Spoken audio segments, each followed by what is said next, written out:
I gotta say something before we get out of here. I gotta say something. Today's my 25th birthday, for those who don't know. Now, when I was 17, on this day when I was 17 years old, I had a teacher give me a journal for my birthday.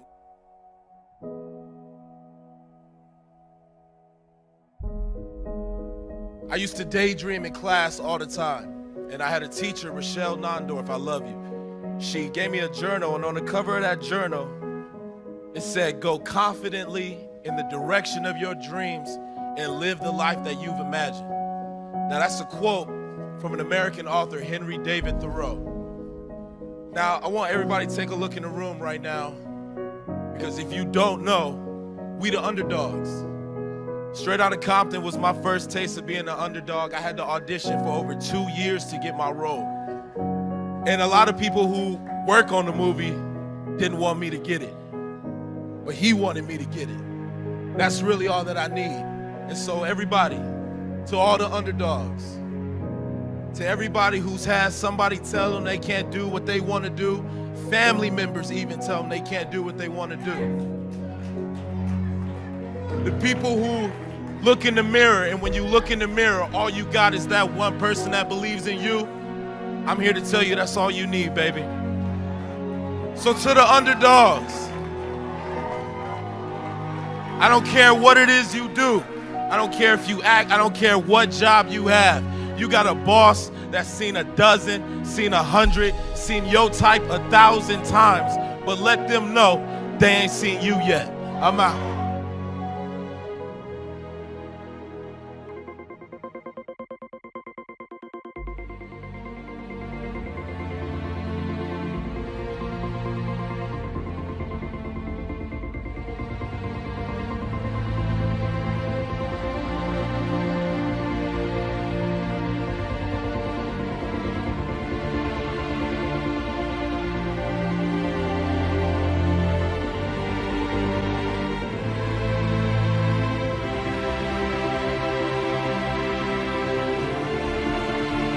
I believe desire and will to win is everything.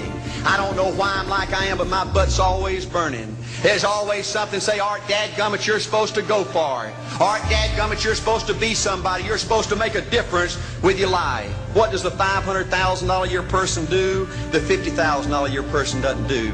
You look at the outside and study those two individuals, everything seems to be the same.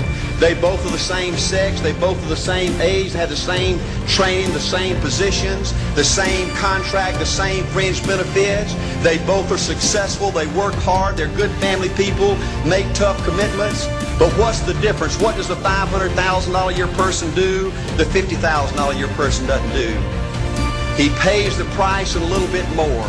He works hard and a little bit more. He's loyal to the company a little bit more. He believes in a little bit more. He makes money in a little bit more. He saves money in a little bit more. If you want to win in these United States, you got to be tough and you can't quit.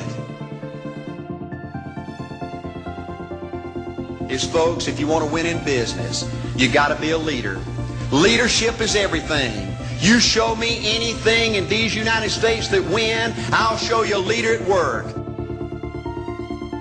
I thought at one time in my life you had to be smart to win, and I found two things out about smart people. I think it's almost impossible for a smart person to win in business in America today, because I find smart people spend their whole lifetime figuring things out. They're always trying to figure out an easier way and a quicker way. And another thing I found out about smart people is they just don't get around to doing nothing. And see, somebody like Art Williams, everybody said, well, he can't do it. And somebody like that can't do it, but he does it. See, folks, I want you to know almost everybody in America almost does enough to win. They almost get there. They almost are over the hump. They almost have it going. They almost in everything they do, almost is a way of life to almost everybody in America. But the winners do it. What do? They do whatever it takes to get the job done. They do it, and do it, and do it, and do it, and do it, until the job gets done. And then they talk about how great it is to be somebody they're proud of. If you want to become somebody, do it. If you want to go in business for yourself, do it. If you want to become financially independent, do it. I hear too much talk in these United States. Everybody can talk a good game. We need people in America who can do it. I go all over this country with A.L. Williams, and I have people say, Art, you can count on me. Wonderful. Just do it. Art, I guarantee you this is my last stop. I'm going to win now. Super duper. Just do it. Art, if I could just have one good month and get the ball going, I know I could make it big. Super. Just do it. Art, if I could just pay off this debt, I could really go. Great. Just do it. Art, if I could just sell my house. Do it. But houses ain't selling. Do it anyway. Art, I'm not making any money. What can I do? You just do it. Do what, Art? You do it, and do it, and do it. Art, I guarantee I'm going to win this contest. Super duper. Just do it. Art, I'm over the hump now. Watch my smoke. Great. Just do it. Art, I want to make it so bad I can taste it. What I do? You just do it. Art, I'm a vice president now. Can I quit doing it? No. Art, I don't know if I can keep on keeping on. I'm really hurting what I do. You just do it. Do what, Art? You do it, and do it, and do it. Art, all my life I wanted to be somebody important. Well, what do it then? Art, I'm going to save money so I don't have to go through this again. Great. Just do it. Art, I don't feel like I've had enough training. What I do? You just do it. Art, my manager don't give me no help. What I do? You just do it. Art, you don't understand. I was Mr. Everything at my former company. You don't mean I have to start off down at the bottom and do it, do you? Yep, you really got to do it.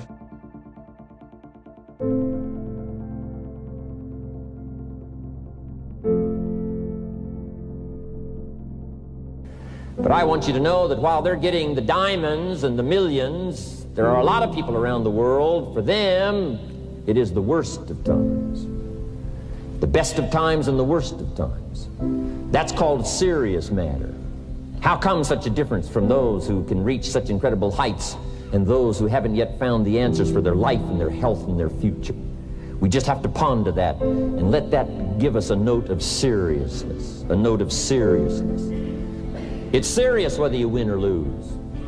It's serious whether you succeed or fail. It's serious whether you've got a good future carved out for yourself or you do not have. These are serious matters. Matters of the heart are serious. Matters of income are serious. Matters of supporting your family, serious. Are you serious? Why? We got a serious matter here to discuss. We haven't come with the latest 10 stories. We've come with a serious matter. And I want you to take on that serious tone. You've got some serious products that answer a serious need out there in the marketplace. And I'm asking you to take it serious. Take your own future serious. What you can do for your family, take it serious. This is serious business. So that's the first thing I want to bring to you. To have the best year ever this year, so that you can say, I made my best and finest contribution to see that goal reached. Not just for the figure, but for all that the figure represents, for the healing it represents, for the restoration of broken lives that it represents, and people that are discouraged about their life and their chances, now encouraged on a new road, for all that that represents. Willing to make the studies, willing to make the commitment, willing to do the learning, find better ways to choose the words, find better ways to reach inside, get heart and soul, mix it all together, and make an impact on people. But here's the best motivation we've got going. The proof of our success. When we bring our success stories to this platform, that's enough motivation. When we bring our dedication and let it show, we let the work of our hands show, that's the motivation we want. Right? Not just excitement. Just excitement alone won't do it. Just because you've listened to those Millionaire tapes one time is no sign you've got it. I'm asking you to listen to them over and over and over. I'm asking you to dedicate yourself to a new level of learning. You know, study, learn, grow, change, develop. Never let it be said you didn't learn. Right? If you want to solve your problems, you got to learn. If you want to take advantage of an opportunity, you got to learn. Develop your own personal philosophy here. Philosophy, major determining factor in how your life works out. Each person's philosophy is like the set of the sail. The same wind blows on us all. The difference in where we arrive at the end of the week, at the end of the month, at the end of the year is not the wind that blows. And the wind is blowing around the world. The world is in solution. Things are a-changing. The walls have come down. All kinds of things are happening. In Russia today, the winds are blowing. But what's going to make the major difference? Each person's personal philosophy that sets a better sail, sets a better sail. So don't ask for a more favorable wind. That's like wishing something that's not going to occur. Don't ask for better seed and soil. All you got's what's available. Don't curse what you got. On this planet, all we got's the seed that's here, the soil that's here, the miracle of life that's here, the opportunity that's here, the seasons that are here. That's all we got. Wherever you've come from in your country, the economy you got, that's all you got. In America, our economy, that's all we got. The government, that's all we got. The marketplace, that's all we got. Whatever you do, don't criticize all you got. The key is to set a better sail and turn what you've got into the miracle of your future. Don't wish it was easier. Wish you were better. Don't wish for less problems. Wish for more skills. You might go home and set a whole new pace for yourself, and we call it cleaning up neglect. Should walk around the block, could walk around the block for your good health. Don't walk around the block. See, you're on the wrong track. Should read, could read, don't read. On the wrong track. Should call, could call, don't call. On the wrong track. Could change, should change, don't change. You're on the wrong track. Letters you haven't written, conversations you haven't had with your family, somebody you should sit down with when you get back home and get that job done. Don't let neglect destroy your days, destroy your life, and destroy your future. Go back and do what you can. And if you'll do what you can, then life will give you some extraordinary things to do. You start first with the smallest of disciplines, and do not neglect them and do not disregard them as being trifling. Everything matters. Everything's important. All disciplines affect each other. In fact, here's a good philosophical phrase. If you hadn't thought of it before, here it is. Everything affects everything else. It's so easy to be casual and say, well, this doesn't matter. This doesn't matter. I'm telling you, everything matters. Of course, some things matter more than others, but there isn't anything that doesn't matter. Because if you'll be faithful, if you'll be disciplined when the amounts are small, we'll make you a ruler, give you a position of authority when the amounts are many. Take care of your disciplines when the amounts are small, and then life will see to it that you get some extraordinary numbers to work with, like you saw the stories displayed here. Do not disregard the smallest of disciplines. Let us not neglect. Do not neglect the smallest of disciplines, and build on that foundation, and you can have everything you could possibly want. You say, well, what can I do about the upcoming winters of my life, the challenges that I know I'm going to face? Here's what you can do. You can get wiser and stronger and better. Just make a list of that trio of words. Wiser, stronger, and better. Go home smarter than you came. Go home with more ideas than you came with. Next, get stronger. You can develop the muscle. You can develop the courage muscle. You can develop the inspiration muscle. You can develop the dedication muscle. You can get stronger. There isn't anybody here that can't get stronger. Next time we see you, may not even recognize you. How strong you're going to be able to become in language, in style, in personality, the ability to cope, the ability to handle with anything that happens, no matter what happens. The key is not to wish for a better winter. The key is to wish for more strength, more wisdom, more courage, get better, get wiser, get stronger. And you've got to learn not only to nourish your values, you've got to learn to do battle with your enemies. Whatever threatens you, I'm asking you to threaten it back. Take care of your responsibility, but don't take anything off of anybody. Somebody wants to destroy your chances for a good future by their negative talk, negative thinking, putting it all down. I'm telling you, walk away if you have to. Walk away. Whatever threatens you, threaten it back. Whatever threatens your opportunity, threaten it back. Now, some of our enemies are on the outside, but here's the most important thing to understand. Some of our enemies are on the inside. Let me give you a quick list. Indifference. You got to do battle with your own indifference. Boy, it's easy to coast, especially if you've accomplished something, extraordinary. Now, somebody says, well, I got to relax. Here's the key. Not too long. The weeds will take all you plant if you rest too long. Don't rest too long. Indecision. You got to make those decisions. The ones that don't turn out to be good gives you experience to make better decisions. Don't let much time go by without making some decisions. The ones that you can make quickly, make them quickly. The ones that take time, take your time. But get those decisions made. Don't let indecision be an enemy, rob you of the future, empty your bank account, leave you with zero in the purse. Don't let that happen. The next one is doubt. Sure, there's doubts on the outside. People doubt that America's going to make it. People doubt that Europe's going to make it. People doubt that Russia's going to make it, that Poland's going to make it, that Czechoslovakia's going to make it. They doubt the whole world is going to make it. But I'm asking you not to pick up all those doubts. I'm asking you to have some faith, have some courage, believe, drive your doubts into a small corner. Don't let them loose like a mad dog, drive you into a small corner. Don't doubt the future. Don't doubt the possibilities. Don't doubt the extraordinary gifts that your distributors bring to your organization. Don't doubt that. And here's the most important one of all. Don't doubt yourself. If I've got miracle working power to change my life, so do you. If I've got the ability to change, so do you. If I've got the ability to read, so do you. If I can discover, so can you. If I can grow, you can grow. Oh, I wish I could look you in your own eyes dead center and say, you can do it, because you can.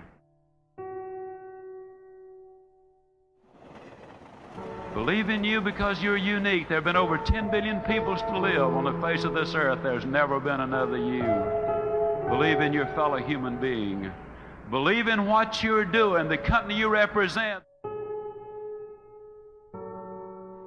If you do not think you deserve success, if you do not think you deserve a bigger home, to be $1 million producer, to have an outstanding mate, are beautiful, well-disciplined children who are productive. If you don't think you deserve them, then you'll do things that will keep you from getting them.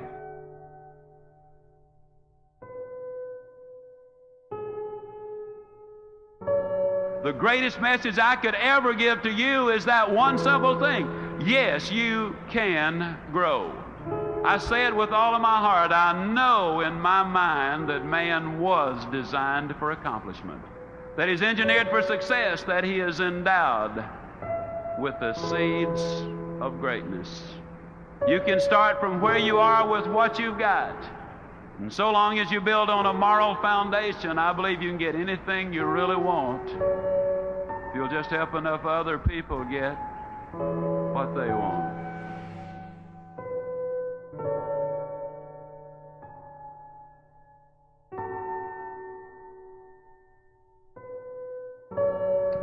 I started writing this book and I kind of got excited about it.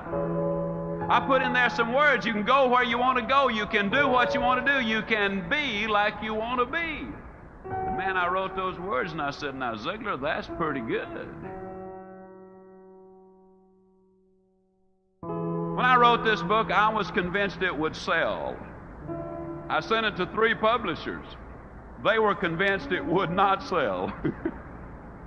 They wrote me back and said, we don't think it'll sell. Now, when it got to the 4th printing, they wrote me again and said, hey, we think that thing's going to sell. But at first they said no. I believed that it would. I believed also, ladies and gentlemen, that it would sell well.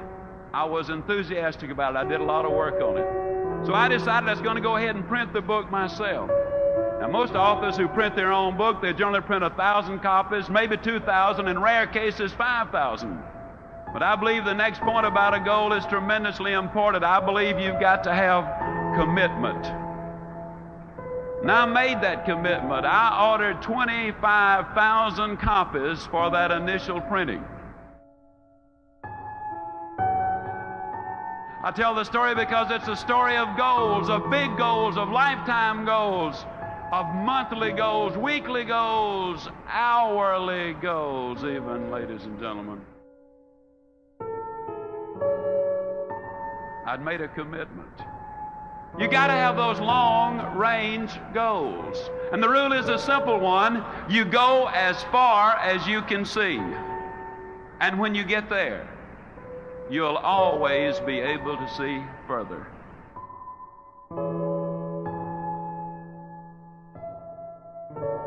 People today complain of lack of time. It's not lack of time that's the problem, it's the lack of direction. Are you a wandering generality? Or are you a meaningful, specific?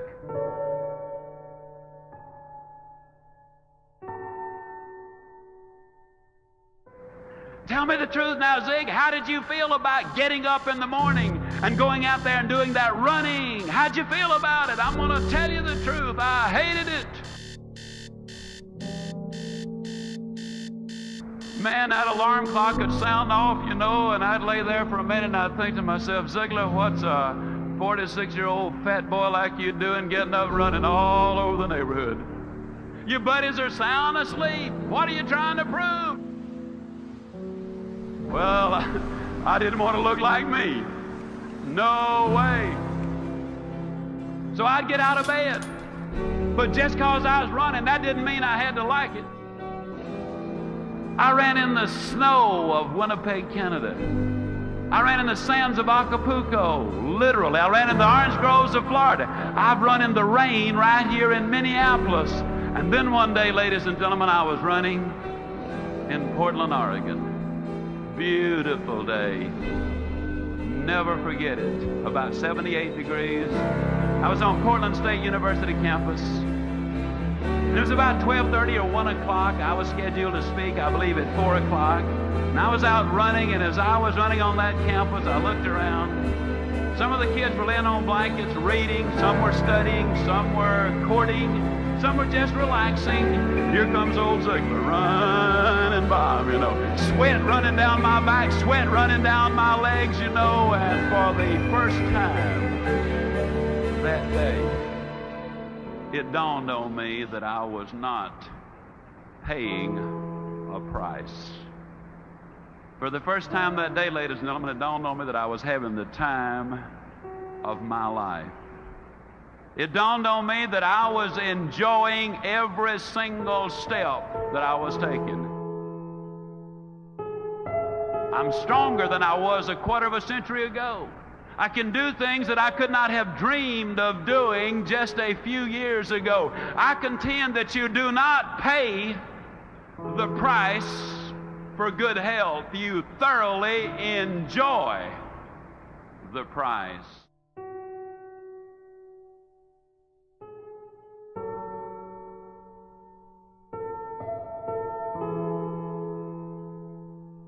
Let's look at number one. Let's sell you on the idea of having goals. Are they important?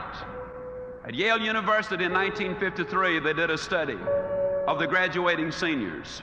They discovered that of the graduating seniors, only 3% of them had definite, predetermined, written down goals. 20 years later, they did another survey of those seniors who had graduated. They discovered that the 3% who had committed their goals to paper had accomplished more than the 97% who had not written them down. What about you personally? Have you got your goals laid out? Are you a meaningful specific, or are you a wandering generality?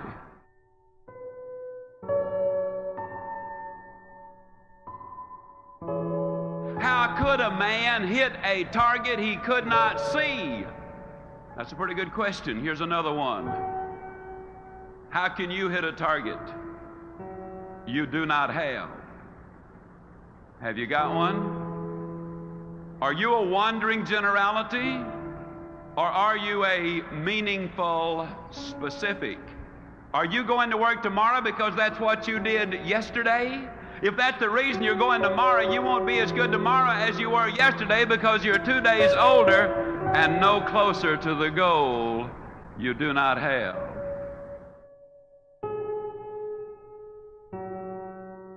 He was designed for accomplishment. He's engineered for success. He's endowed with the seeds of greatness. And the greatest danger we as human beings have is when we do not do anything at all.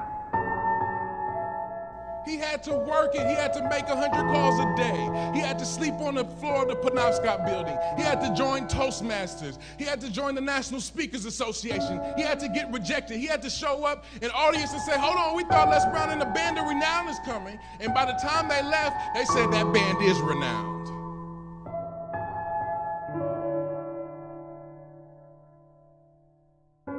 Nobody gave him a shot. Nobody gave him a chance. Nobody said, let me take you in the studio and put you in front of a green screen. It's not a question of whether or not it's possible. Conquering is part of your description. It is in your nature. The will to overcome and produce was designed to be a part of your genetic makeup. Wake up, wake up, wake up.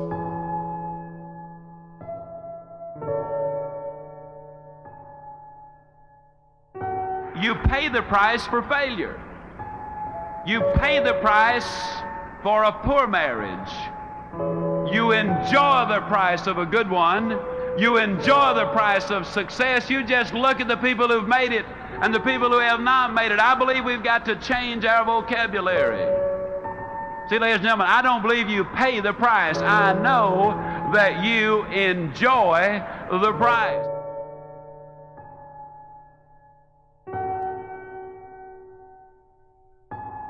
I'm going to close not by wishing you a good day. I'm going to close by guaranteeing you a good forever. And I truly will see you at the top. But in the end, the most important thing is, what's the purpose of your life? Why are you here? Everything on earth has a purpose, and you do too. That purpose provides an inner drive that once you tap into it can give your life immense fulfillment, that no matter what changes on the surface, this part of you does not change. It's the part you come back to, the part that guides you, the part that really makes you fulfilled. And that's your purpose, because all of a sudden, when you find out a friend's got cancer, or you turn around and you see that 35,000 people at IBM got laid off, or an entire industry disappeared overnight because a new one was created, it'll give you a way to find some good in virtually anything. Your purpose is available to you at any moment in your life, but you gotta know what it is. You know, when the goal's finally there, then he's gonna be happy. But I thought, no. You know, each moment we've got to be able to find some sense of meaning for our lives, something that is significant, something that is useful. And we all know this is not a new conversation. See, all of us in life have to have a reason to be here. If all you're doing out there is going out and trying to achieve goals, and then you achieve them, then I'm sure you've run into that trip-up wire that says, okay, I've achieved the goal, and now what? Right? You achieve the goal and your brain says, is this all there is? See, the purpose of a goal, as I've shared with you so many times, is not to achieve the goal. The purpose of the goal is what it makes of us as people, who we become. Ultimately, though, we have to have a sense that who we even have become has some kind of meaning. Without that, there's not a reason to live. There's not a reason to get up. There's not a reason to go out there and make it happen. What's really controlling this man's life is fear. When people say they're cynical or they're pessimistic, what they're really screaming out to you is, I'm scared out of my mind. I'm afraid to dream again. I'm afraid to think about what's possible. I'm afraid to really put myself on the line and say, I'm gonna go for something. I'm gonna stand for something. I'm gonna put myself on the line in a relationship or my business or my vision to make a difference in the world. Because you know what? Maybe at one time this person did that. Maybe they tried it several times and it didn't work and they got pain and pain and pain. Pretty soon they didn't want the pain, so they stopped dreaming. They stopped envisioning. They stopped coming up with meaning. Instead, they try to keep themselves away from the pain by saying, well, there's no meaning in it all anyway. But unfortunately, that gives you the ultimate pain because it gives you a life without meaning. And no one can live a life that's fulfilled without a sense of meaning. See, we've been put here for a reason. The question is why? And the answer, I think, is different for every one of us. It's different for me than it is for you, and yet it's the same.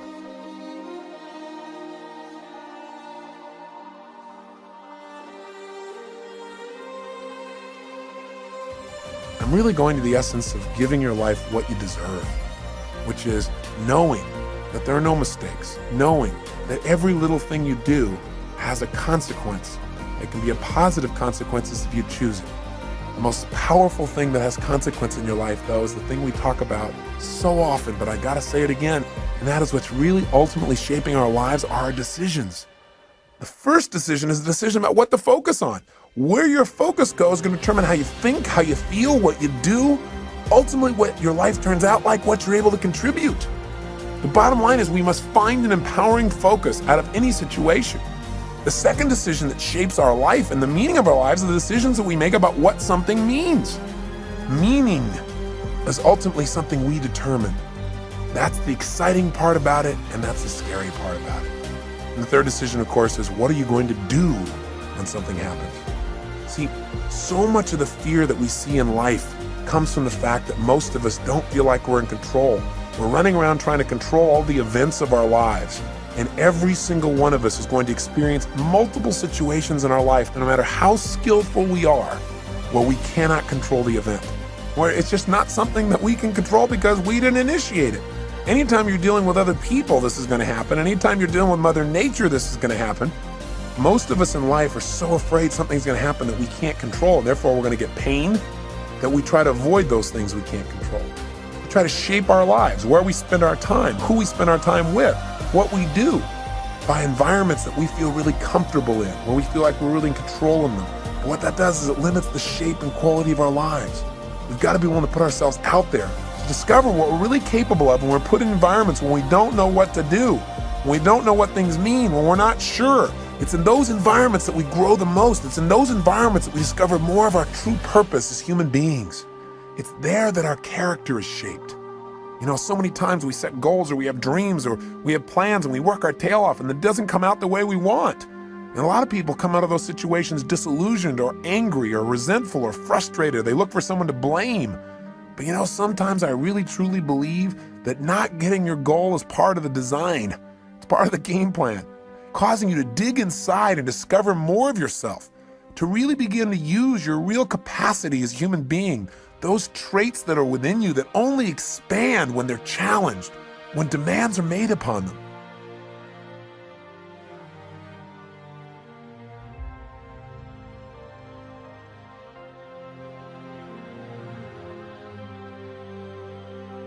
That what you do as a human being is primarily driven by your need to avoid pain and your desire for pleasure, right? But see, all of us have learned through life that certain things mean more pain than others. And so some people are driven by their fear, right? To experience the emotion of fear is the most incredible, painful thing they could ever imagine, so they'll do anything to avoid being in a fearful situation. Other people are driven by their desire to feel the sense of adventure. Obviously, they make decisions differently. They focus on different things in life. They can walk in the same room as someone who lives in fear and they're going to notice different things. They're going to want to sit in a different place. They're going to want to try a different kind of vacation than someone who's trying to focus on how to be secure. What drives you? Are you driven by guilt? Are you driven by your past? When we use the word driven, the word drive, it really means to guide, to control, or to direct something. So what's guiding you? What's controlling you? What's directing your behavior? What's directing your focus? What's directing the meaning you're pulling from your life? What is it? Is it your parents? Is it the competition you have with somebody else? Is it wanting to prove somebody wrong? Is it your desire to contribute? Is it your desire for joy or happiness? Or is it a sense of purpose that's driving you? A sense there's something out there for you to do.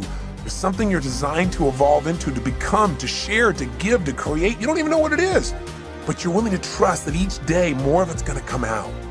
See, whatever drives you, that's what's shaping your life, and the challenge is that most of us never consciously decide what we're going to have drive our life.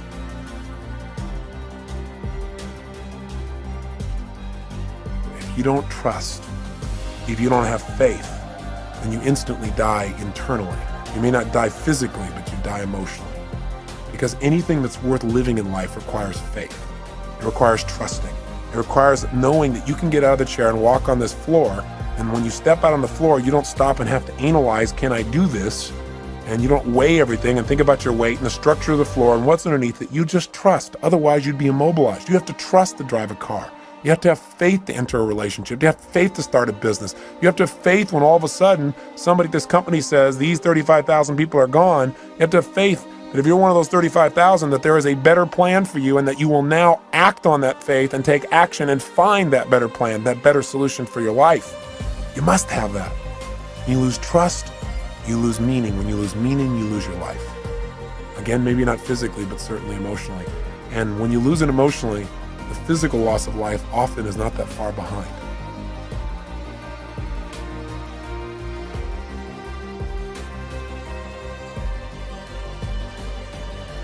You gotta grow, you gotta expand, you gotta contribute, you gotta know that you're here for a purpose. There are no mistakes. There is a meaning. Even if you haven't found it yet, you must discover it. And you know what? For most people, they don't discover the meaning of their life until their life is over. What a sad place to be. Or until they have a life-threatening illness, or until somebody very close to them that they love is about to leave them. You don't have to wait for the pain to discover the meaning. For most of us, the meaning that we want for our lives is here today, and it's preparing us for an even greater meaning in the future if we'll just use all of our life's experience, the pain and the pleasure, to become more.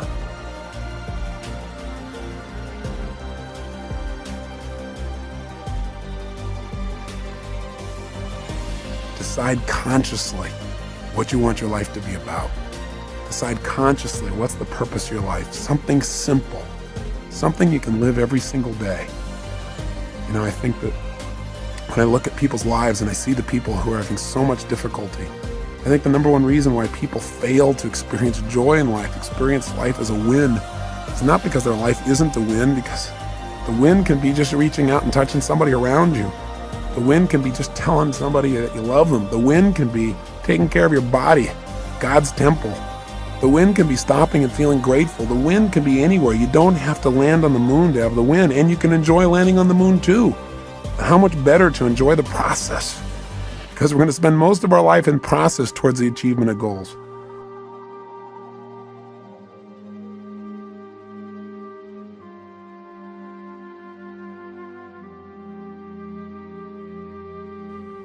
I remember an interview with Michael Landon in Life magazine when he knew he was going to go.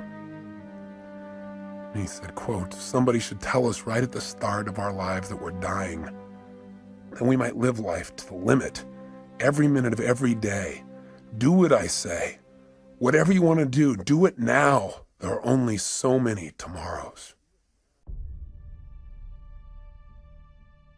If you don't know, now you know. It's true. Your friends, family, and loved ones will be the first ones to try and talk you out of greatness. When you're ready to do something and try something new that's out of your comfort zone, that's out of your norm, it's always the one you're dating, the one you're married to, the one that's in your family, your friends in your immediate circle, that will always try and talk you out of doing something special and significant.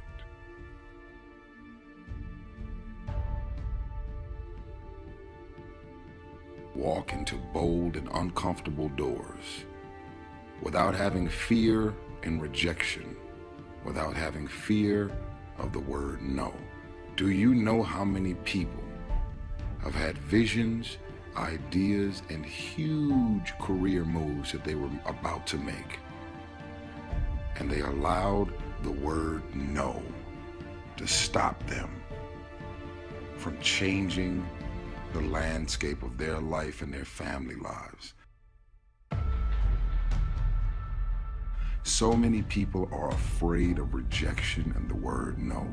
It is the saddest shit I've ever witnessed in my life. So I no longer have fear of rejection. I no longer have fear of the word no. I no longer give power to the word no. I could care less about you rejecting me, disowning me having visions and ideas and you not seeing what I see. I see what's not there. Only those that can see the invisible can do the impossible. I see what's not there. I have visions. My visions are bold and unapologetic.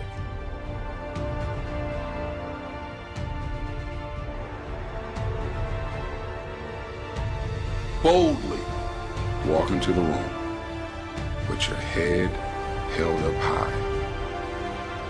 And if they don't get it, laugh about it. Don't disown your ideas because they're disowning your ideas. Don't lose confidence in your ideas because they don't have confidence in your ideas.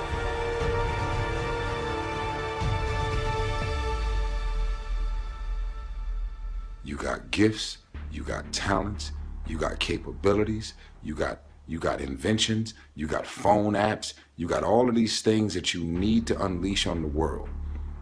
You don't have money, you may not have the financial resources, but don't allow your visions and ideas to be stifled because of what's in your bank account or not.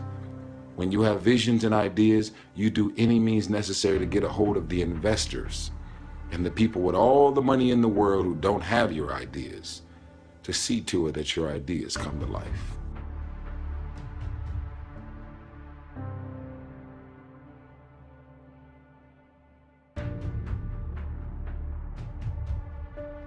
I am so proud of you already because only a chosen few will hear this message, and you're going to reactivate the beast inside of you and move on those visions, ideas, and inventions. I'm proud of you. I'm celebrating your success already.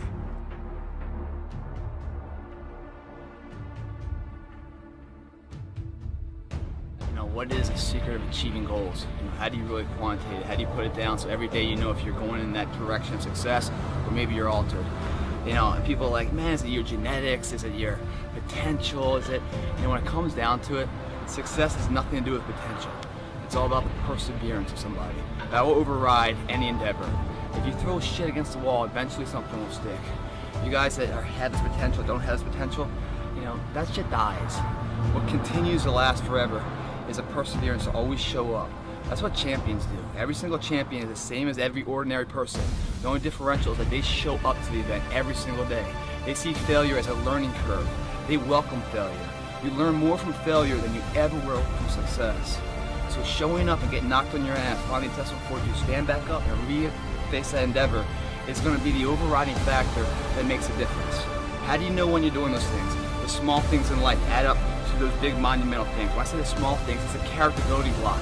That your name means something, and you hold value to your name. If you drop trash on the ground, you pick it up, because that's your responsibility. You hold value to yourself. When you shake someone's hand, you look them in the eye, you give them a firm handshake, because you're here for a purpose. Everything you do to the best of your ability. It doesn't matter what you're doing, it's the fact that you're doing it, so therefore it means something to you. That's going to build a legacy, because the title out there doesn't mean shit. You win the title, fine. That title will not get you another title. What you're trying to build is a legacy. Footprints behind you that are left for motivation for someone else to follow. Legacy is built daily through the character, through the willpower, the code of conduct within somebody. And that's the perseverance, showing up every single day. That will always achieve your goal. It doesn't matter what you're born with, it doesn't matter your potential, how much, the silver spoon of money you have. All of that can be attained if you show up and you're willing to risk failure for success.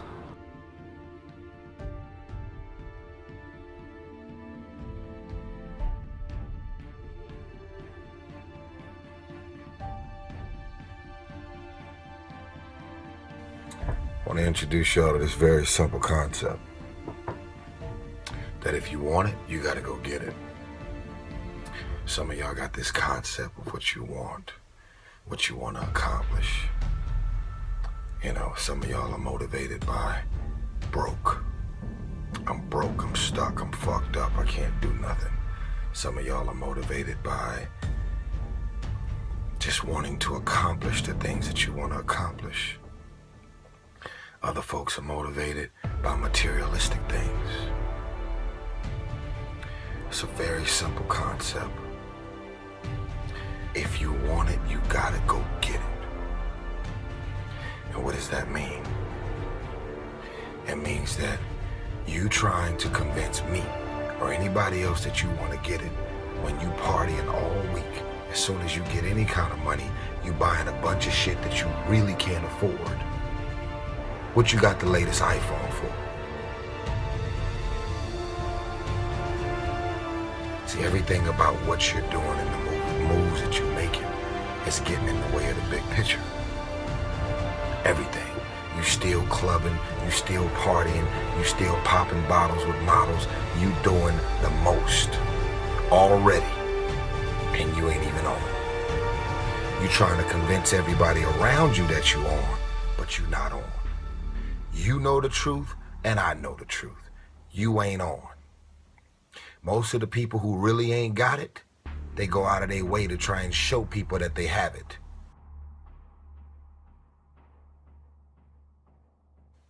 It's time to stay focused. It's time to decide, fuck clubs, fuck partying, fuck trying to fit in and socialize, rub elbows with everybody so people can stop calling you weird. Why are you so antisocial? Because I'm trying to get it. Why are you staying on the basketball court so much? Because I'm trying to get it. Why are you out there practicing in the hot sun when ain't nobody else out there? Because I'm trying to get it. Why are you not clubbing? Like every time I text you and invite you to go do something fun and cool, you always studying? Because I'm trying to get it. Let me tell you something, homie. The more weird you are is a reflection of how committed you are to focusing on your shit, molding and shaping and developing your ideas and your craft so that when it's time for you to make your rounds, you gonna fly.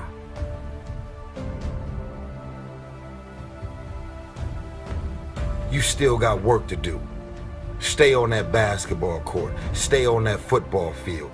Fuck all the homies texting and calling and trying to make you feel bad about being so focused. It's grind season, homie. It's not about today. It's about the future. You do the work now. Do the work now. And all of the shit that you could ever want to do for your family, your kids, your loved ones, it's all going to be on a whole nother stratosphere. It's time to stay focused, man.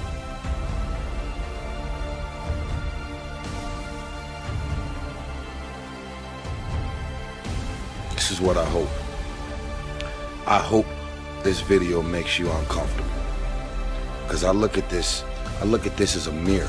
You get to look yourself in the mirror and ask hard and tough questions. What am I doing every single day with my life? Creating obstacles, challenges, and distractions for myself. I am so proud of you already, because only a chosen few will hear this message, and you're gonna reactivate the beast inside of you and move on those visions, ideas, and inventions. I'm proud of you. I'm celebrating your success already. A no-limit person is never operating from deficiency or from lack in their life. They're never saying, I don't have enough.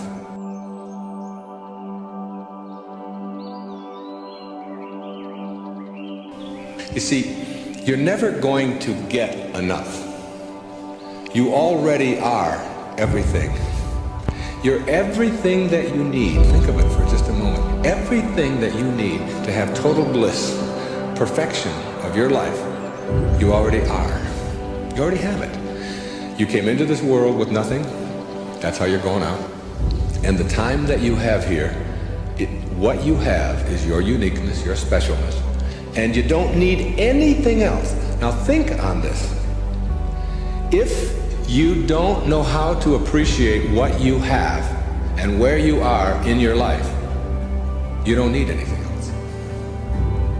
Because if you do get something else, you won't know how to appreciate that either. You'll just want more. Or you'll want it to be different. Or you'll want it to be the way it used to be. Or you'll want someone else to be the way you think they should be. Successful people or no-limit people or self-actualizing people or inner-directed people, whatever labels that have been put on them by great thinkers and philosophers and therapists and people that have looked at human beings. These kinds of people are people who always have enough. You never arrive because your life becomes a series of trying to get someplace else.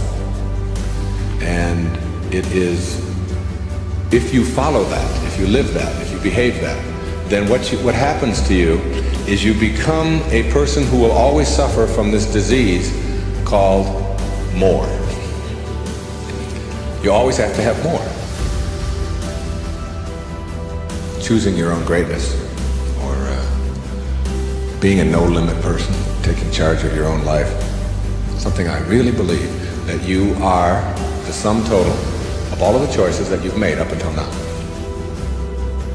This is a very crucial concept for me and for virtually all of us. It's this idea of taking your life in your own hands and being the kind of person that you choose to be, and understanding that everything that comes your way is an opportunity, is a blessing.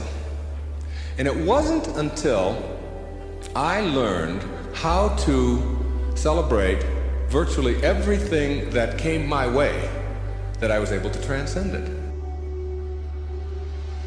No one can deny the mountains are perfect and the rivers are perfect and the birds are perfect and the hippopotamuses are perfect and so on. This is just what was given to us. Everything else that you have on our planet, that we have on our planet, comes about as a result of thinking. Thought makes it so. All right?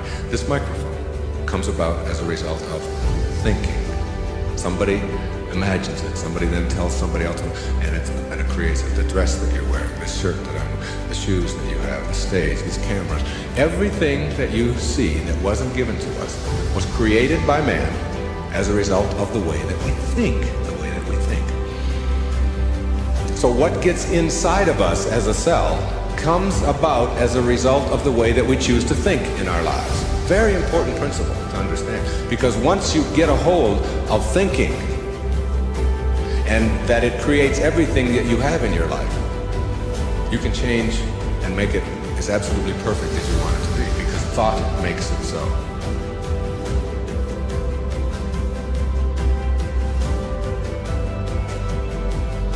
Creative visualization is what we're talking about here.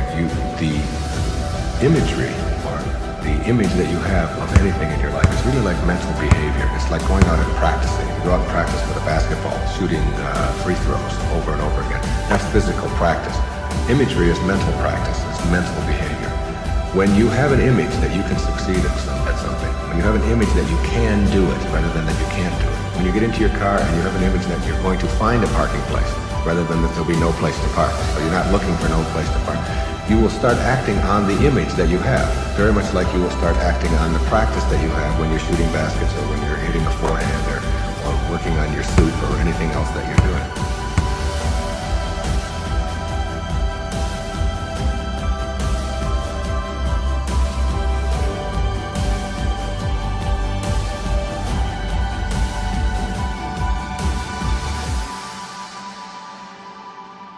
Let's say I were to stand up here in front of you and just visualize for a moment that I have an orange.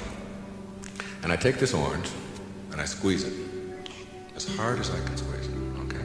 What's going to come out? Why? When you squeeze an orange, as hard as you can squeeze it, does orange juice come out? Because that's, not because it's an orange, because that's what's inside. When someone squeezes you, is what's inside.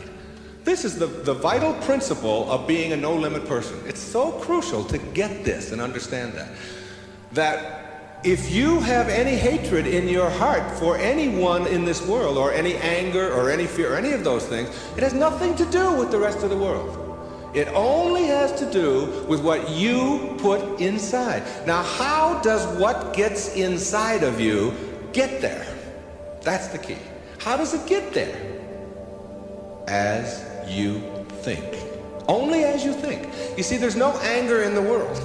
There's no stress in the world. It's all flowing the way it's supposed to flow. The evidence for it is, it is. That's all the evidence you need. Just look around you. Everything out there is a miracle. Everything, including you. There are no mistakes. It's all perfect.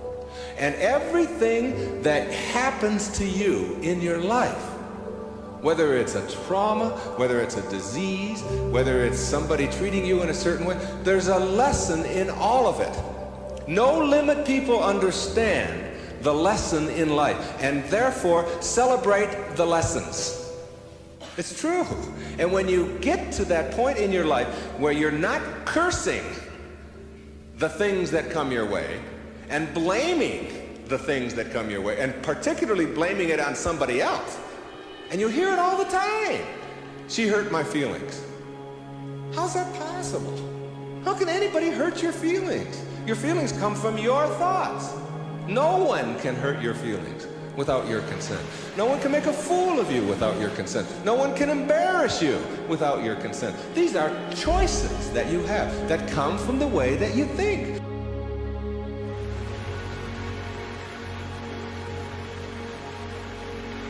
Now, do you tell yourself that because my friends don't like me, that means there's something wrong with me? Now, that's what you have to learn. That another person's opinion is just that. It's their opinion, and that's all it is. Every time you are upset, or your children are upset, because of what somebody else says about them, including their peers, what you are really saying in that moment, and this is really important, what you're saying is, what you think of me is more important than what I think of myself. And you must never give anybody that kind of power and control over you, because they will always have it.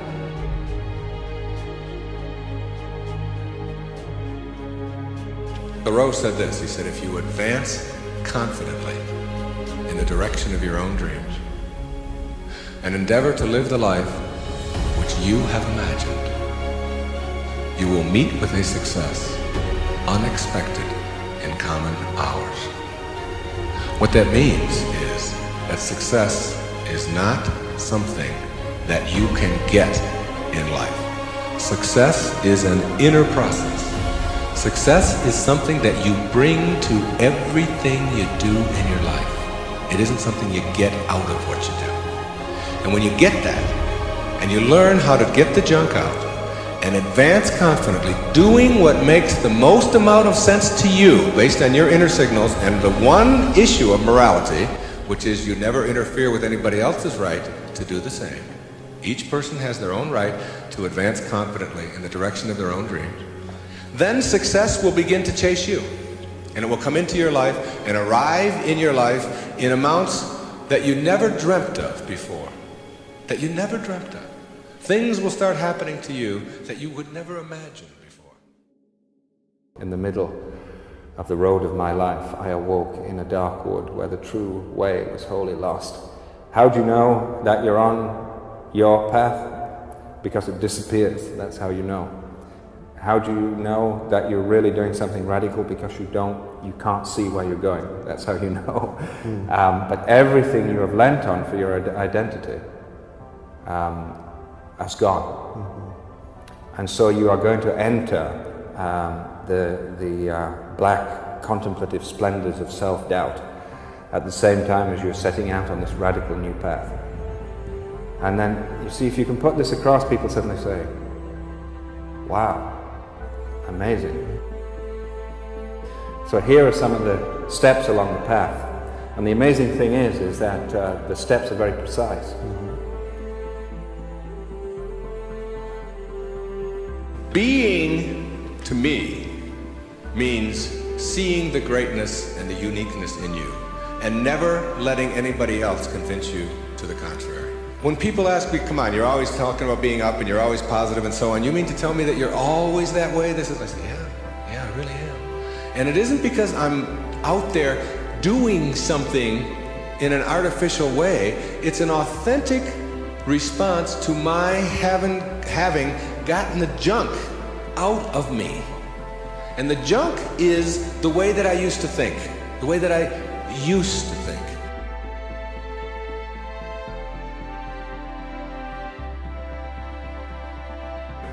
Bucky Fuller, who I served with on the Hunger Project Advisory Council for 9 years, who died not too long ago, said that 99% of who you are, you can't touch, you can't see, you can't smell. 99% of you is untouchable, unsmellable, invisible. It is what Ken Kais has called your conscious awareness. It's what looks out behind those eyeballs. Now, if 99% of who you are, you can't touch and you can't feel and you can't smell, then what is it? Who is it? Where are you? What is this thing called your essence or who you are? And where does it go? Who I am has been in many, many bodies already. All right? And that essence, you see, everything on our planet that is alive can never die. It can never die. Life doesn't die. It just transforms. It just moves on to new places and new ways of being. New ways of being. And the way of being that is the most transcendent of all is this way that comes from seeing yourself as love and only having that to give away. Only having that to give away.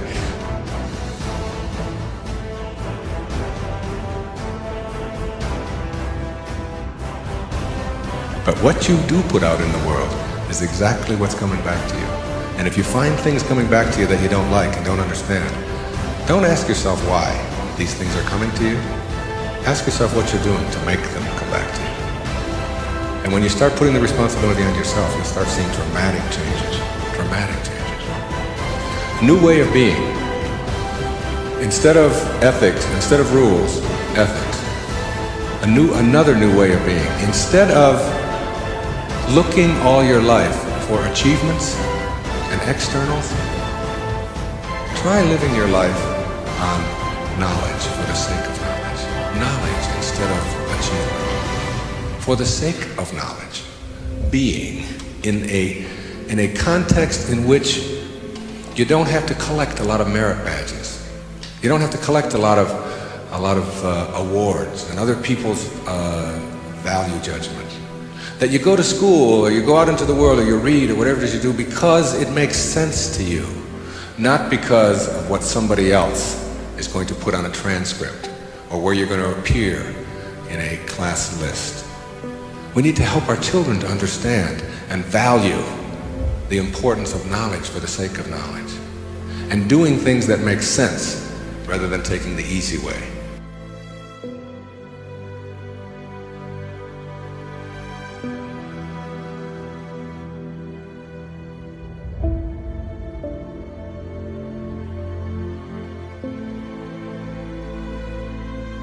And I think there's something really significant in that you don't have to get it all planned out and follow a certain pattern and do it a certain way.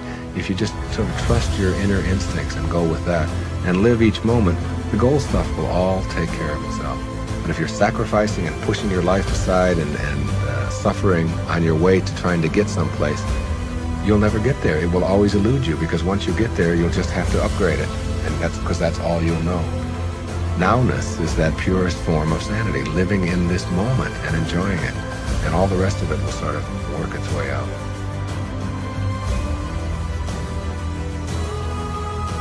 Know thyself, that's what Shakespeare said. Know thyself. The more you know yourself, the more you become honest with yourself, honesty becomes just a way of life. No, I don't think the world necessarily does, but you can't run your world. You can't run your world based upon what the rest of the people in the world want or don't want. To me, honesty is like, it's a karma that goes out into the world. How people treat you in the world is their karma. How you react is yours. And when you react to it with dishonesty, that's what you're putting out into the world, dishonesty. And when you put dishonesty out into the world, that's what's going to come back to you, because what goes out is what comes back. That all, as you sow, so shall you reap. I mean, it's in every great institution that there is in the world, whether it's a religion or a philosophy or whatever. What you put out is what comes back. Whatever you plant is what you're going to get back. And the more that you put out honesty, just because it's what you are, because you are being honesty, you're not trying to be honest, you're just being honesty, then that's what will come back to you on a regular basis. And when it doesn't, you'll just see that as another test for you to pass.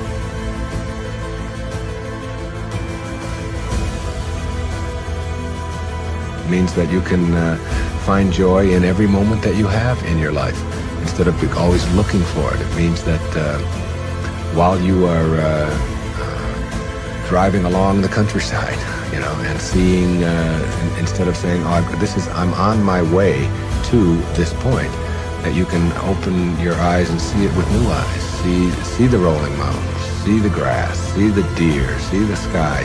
You can just stop wherever you are in this second, wherever you are, and just look around you, and you can begin to appreciate just your surroundings and your environment. Then you can begin to appreciate the people that are in your life, and even the ones that are negative and you're having the most difficulty with.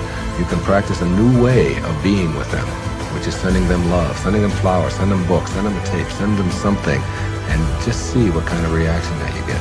Super emotional health is just an attitude. An attitude is everything.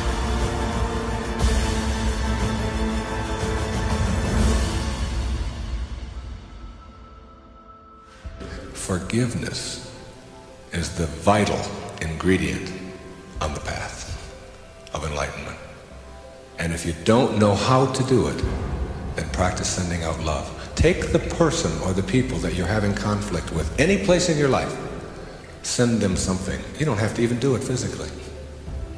Just send them something that comes from inside. And what's inside is how you choose to think. And if you can make that love and do that, and that is to me the test. Not whether you can love someone when they smell good, when they do everything that you're supposed to, but whether you can love someone who has sent you hate or anguish in your life and send it back. You don't have to forget. You don't have to go back, but you got to get it out of you because it is blocking you and holding you back.